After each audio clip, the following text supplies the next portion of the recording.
Kahit papaano, bukod sa kanila, tatlo sa kanila ang nagkakahalaga ng pagbanggit. Ang una ay ang pambihirang salamangkero na si Lucy. Ang kanyang mga pagbisita ay hindi kailanman sa isang nakapirming oras, kung hindi ka maingat, baka lumitaw lamang siya sa likuran mo. May pintuan ngayon. Gumawa rin tayo ng isang pintuan sa likod. Gagawa ka rin ba ng simenea? Itinulak ko siya palayo, ngunit patuloy siyang lumilitaw. Hindi ko ito matulungan, pagkatapos ng lahat, hindi ko talaga siya matalo. Sa kabaligtaran, ang pangalawang bisita ay maligayang pagdating. Siya si Jenica, ang nangungunang mag-aaral sa ikalawang taon. Paminsan-minsan ay nagdadala siya sa akin ng pagkain, at kahit na mabait na tumutulong sa akin na maglaba. Para dito, nagpapasalamat ako. Gayunpaman, sa tuwing pinupuri ko siya, pinahihit niya ang kanyang mukha, na talagang nakalilito sa akin. Hindi ko lang maintindihan ang mga saloobin ng mga batang babae. Gayunpaman, pagdating sa mga pagpapakita ni Lucy, paminsan-minsang nagpapakita si Jenica ng hindi maipaliwanag na pag-uugali.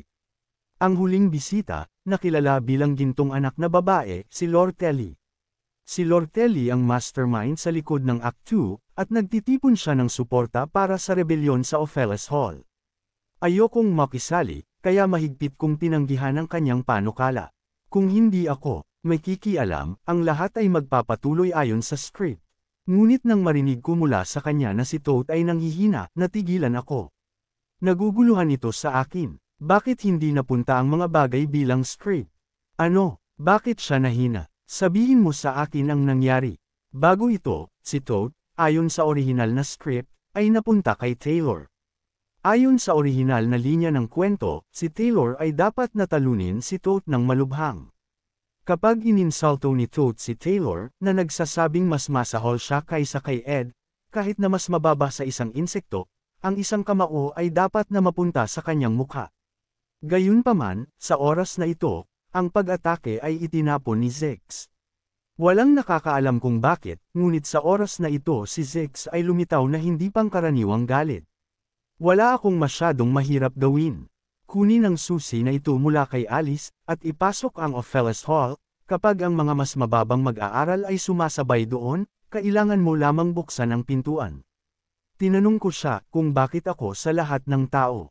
Bueno, anuman ang kanilang makukuha, walang garantiya na hindi nila ako mapupuksa sa panloob ng mga investigator ng akademya. Kung sasabihin nila na Lortel ang nasa likod ng lahat ng ito, ano ang magiging sa akin? Hindi lang ako mapagkakatiwalaan kahit sino. Kaya, hindi maipaliwanag, kinuha ko ang lugar ni Toad, na naging menor de edad na boss sa unang palapag. Ed, sinipa ka mula sa Opheles Hall, hindi ka ba? Hindi mo ba nais na i-screw ang akademya bilang kapalit? Napangiti si Lortel Red. Kung iyon ang kaso, kailangan ko lamang na naaangkop na sumama sa script at i-play ang aking bahagi sa pag-moderate. Bago pa mas magulong ang kwentong ito, kailangan kong ibalik ang kwento sa orihinal nitong tilapon. Isang araw bago ang insidente ng Opheles Hall, sinimulan kong pag-uri-uriin ang buong balangkas. Ang ploy ni Lortelli upang himukin ang pananalapi ng Academy sa kumpletong kabaliwan. Tulad ng bawat linya ng kwento, nagtagumpay si Lortelli sa pagsasabwatan na ito at bumubuo ng Merchantry, isang pinakinabangang grupo sa akademya. Sa gayon ang paglikha ng isang istruktura na karibal ng association ng mag-aaral, na pinangunahan ni Princess Phonia. Ang idealistic na samahan ng mag-aaral at ang makatutuhanang merchant, ang pangwakas na kinalabasan ay nakasalalay sa paksayon na pinili ni Taylor. Para sa akin, tingnan lamang kung aling paksayon ang nanalo, at pagkatapos ay damay-kit sa tabi na iyon. Pagkatapos ng lahat, mayroon akong sariling buhay upang mabuhay. Noon lang, dumating si Jenica. Dahil lumilipat siya sa Opheles Hall, nagdala siya ng maraming bagay na hindi na niya kailangan. Nakakakita ng kanyang inaasahan na hitsura, naintindihan ko na nais niyang bigyan ako ng mga, tinatawag na mga hindi ginustong mga item. Alam ang kanyang hangarin, pinili kong tanggapin ang kanyang mga regalo. Nang marinig ito, tila masaya si Jenica. Noon lang, napansin niya si Lucy sa bubong. Tinanong niya, madalas gawin ito ni Lucy. Ang hindi pangkaraniwang malakas na kapangyarihan ni Lucy, ay hindi kung wala ang mga gastos para sa kanya. Gamit ang catamaran bilang isang dahilan, pinamunuan niya ang isang buhay ng pag-iwas. Sa loob ng maraming taon, inilipat niya ang kanyang tingin mula sa kapalaran na ipinangako niya sa kanyang sarili. Sa mga maulan na araw, ang batang babae na ito ay palaging isawsaw ang kanyang sarili sa pagmuni-muni sa kanyang buhay. Ngunit sa huli, dapat niyang tanggapin ang kanyang kapalaran. Kapag sinabi ko kay Jenica, iyon ay kung paano siya kapag umuulan. Huwag mo siyang isipin ng labis, malamang na hindi ko lang ito pansinin, naririnig ito na napakasaya niya. Pag-isipan mo ito, nasa loob pa rin siya ng Opheles Hall. Naalala ko na kapag nasakop ang Opheles Hall, isang malaking sukat na special na proteksyon ang na-trigger na tinapakan ang lahat ng mga mag-aaral sa kanilang mga silid, hindi makalabas. Bagaman mapilit na masira ni Jenica ang array na may lakas, magiging makabuluhan ang gastos. Kaya, hiniling ko sa kanya ang isang pabor, bukas ng gabi sa siyam, pumunta sa Rose Garden sa harap ng Opheles Hall. Tulad ng dahilan, sasabihin ko sa iyo mamaya. Nang marinig ni Jenica ang Rose Garden, nawala na siya sa pag-iisip. Hindi ko talaga maisip ang mga salita upang ipaliwanag ito sa kanya ngayon. Dapat ko lang siyang ilabas doon kung sakaling may hindi inaasahang nangyayari. Sa isang lugar na hindi masyadong malayo, kung saan maiiwasan niya ang ulan. Kaya, agad siyang sumang-ayon sa aking kahilingan, pupunta na ako ngayon. Makita ka bukas ng gabi pagkatapos. Pagkasabi nito, maligaya siyang tumakbo pabalik. Nakikita ko ito, huminga ako ng isang buntong hininga. Sa paligid ng pagsisimula ng semestre, titigil ang ulan. Sa wakas ay masisiyahan ako sa maliwanag, maaraw na kalangitan sa araw na iyon pagkatapos ng mahabang panahon. Nagtatapos din ang mahabang bakasyon ngayon. Mabilis na lumipat ang oras sa susunod na gabi. Kasunod ng pag-aayos ni Lortelli, nakarating ako sa Opheles Hall. Tapos na ang mga paghahanda. Ang trabaho ng Opheles Hall simula ngayon. Hindi na namin makukuha ang paggamot na ito. Ito ang lupain ng pag-aaral. Hindi bababa sa ginagarantiyahan ang pagkakapantay-pantay ng US sa mga marka. Ang kinatawan ng mag-aaral na nangunguna sa protesta ay si Will Lane. Nang magbukas ang mga pintuan, ang mga mag-aaral ay una nang nagulat at nalilito tungkol sa nangyayari. Kalaunan ay nagsimula silang pumasok. Sobrang nasasabik si Will Lane nang malaman na ang taong nakatagpo niya ay ako, si Ed Roth Taylor. Tinanggal ko ang aking lalamunan at sinimulan ang aking linya.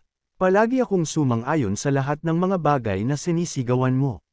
Siyempre, nabuhay ako ng maayos sa Opheles Hall, ngunit kapag ako ay sinipa, natanto ko ang mga espesyal na pribilehiyo na nasiyahan ako.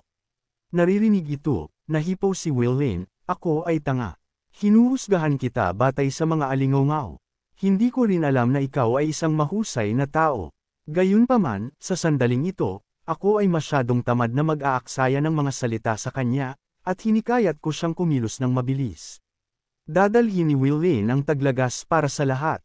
Humihingi ako ng paumanhin. Toughen up, Will Lane. Sa sandaling ito, ang headmaid na si Alice ay nakalock sa silid ng komperensya. Ang pangunahing tao na kumokontrol sa array ng proteksyon. Ang array na dapat na protektahan ang mga mag-aaral ngayon ay naging isang tool upang mabilanggo ang mga ito, lahat sa ilalim ng utos ni Lortelli. Ang kwento ay nagpatuloy ayon sa script, pagkatapos ay may tumawag sa akin, ang itim na belo, na nagtatakda ng lahat, sa wakas ay naganap si Lortelli.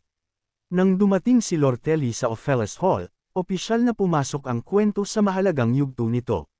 Dahil kailangan nilang makumplito ang kanilang plano bago mapigilan sila ng mga guro.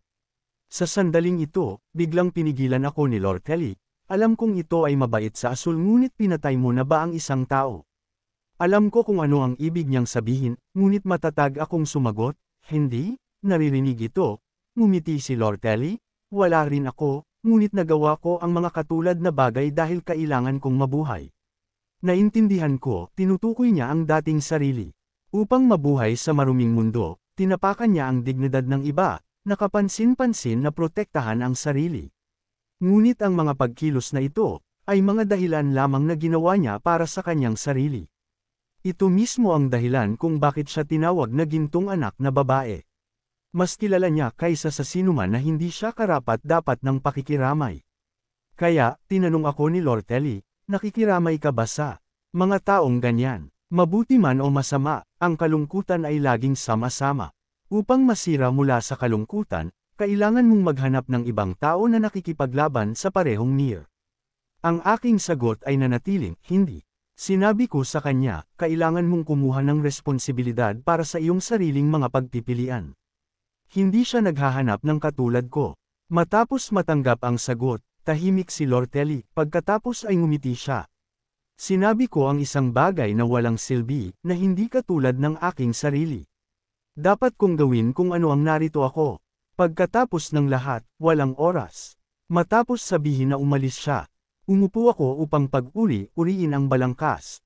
Ngayon, dapat na sinabi ni Lortelli kay Alice tungkol sa kanilang plano na pasulong. Kapag ginawa nila ang pagtatanggol ng magic sa Ophelas Hall ay hindi makontrol at ibinigay ang kontrol sa kinatawan ng mga underachievers, si Will Lane. Ang kwento ay magbubukas sa kasalukuyang mga kaganapan na tumindi. Pagkatapos, si Will Labe, na puno ng siksik na proteksyon ng mga spelling ng depensa ng Ophelas Hall, ay magbabago sa boss ng 4th stage. Ngayon kailangan ko lang umupo ng tahimik at maghintay para sa bagyo si Taylor. Kailangan lang gumawa ng isang average na trabaho upang i-drag ang ilang oras, at pagkatapos ay mawala. Bagaman maaaring ma-hit ako ng ilang beses sa panahon ng labanan, hindi maiiwasan. Kasabay nito sa Rose Garden, isang karwahe ang lahat na gawa sa ginto na dumaan, na nagtataka kay Jenica dahil lumilitaw lamang ito sa gabi at ginagamit lamang ng mga mahahalagang tao. Gayunpaman, hindi niya ito binigyan ng pansin dahil may kagyat na bagay si Ed at hiniling na maghintay dito ng ilang sandali. Maaari ba itong maghanda ng isa pang regalo para sa akin? Ang pag-iisip tungkol dito ay namula si Jenica. Sa nakalipas na 3 araw, iniisip ni Jenica kung ano ang sasabihin sa kanya ni Ed dahil, sa kabila ng pagkakonsensya, sinundan niya ang mga galaw ni Ed sa pamamagitan ng Marilda. Hindi lang sina Lucy, Princess Funia, Belle, at Zex, kahit na nakita si Lortelli na lumabas sa cabin ni Ed. Karamihan sa kanila ay mga babaeng kaklase. Medyo nalungkot si Jenica matapos malaman ito. Iyon ang dahilan kung bakit siya maghihintay para sa kanya kahit gaano katagal. Noon lang, napansin ni Jenica ang persimmon bulaklak na hairpin sa kanyang ulo. Siguro mas angkop sa kanya si Cosmos ngayon. Matapos mag-isip sandali, nagpasya si Jenica na bumalik at baguhin ito dahil gusto niya na makita ni Ed ang isang mas maganda sa kanya. Samantala, sa harap ng Ophelas Hall, si Taylor at ang kanyang grupo ay nakarating na dito. Una nang nais ni Taylor na maghintay dito para sa guro at pagkatapos ay pumasok ng magkasama, ngunit hindi niya mapigilan ang kawalan ng tiyaga ni Elvira upang makuha ang kanyang mga halamang gamot na mawawala ang kanilang mga pag-aari kung hindi niya ito mapanatili gamit ang mahika sa oras.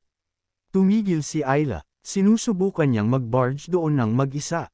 Naririnig ang Ayla na tumatawa ng awkwardly, hindi ka ba mabubulag lang? Ang nangungunang mag-aaral ni Elvira sa faculty ng alchemy. Sigurado ako na maprotektahan niya ang kanyang sarili. Hindi siya ang nasa panganib. Ang mga mahihirap na mag-aaral ay, kung nawalan siya ng isip, sasalakayin lang niya sila ng anumang kemikal na nakukuha niya. Sinubukan ni Taylor at Ayla na ihinto si Elvira habang siya ay natutukoy na makarating sa sahig na kung nasaan ang kanyang silid.